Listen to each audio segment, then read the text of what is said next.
அதிகாரம் அழுக்காராமை. குறள் 169. அவ்விய நெஞ்சத்தான் ஆக்கமும் செவ்வியான் கேடும் நினைக்கப்படும். அவ்விய நெஞ்சத்தான் ஆக்கமும் செவ்வியான் கேடும் நினைக்கப்படும். இக்குறளின் விளக்கம்: பொறாமை குணம் கொண்டவனின் வளர்ச்சியும் அத்தகைய தீய குணம் இல்லாதவனின் வீழ்ச்சியும் ஆராயத்தக்கவை. பொறாமை குணம் கொண்டவனின் வளர்ச்சியும் அத்தகைய தீய குணம் இல்லாதவனின் வீழ்ச்சியும் ஆராயத்தக்கவை என்கிறார் ஆசான் திருவள்ளுவர்.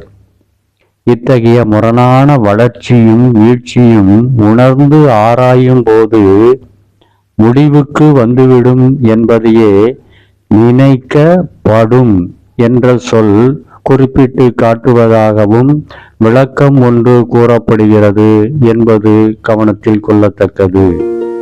நன்றி.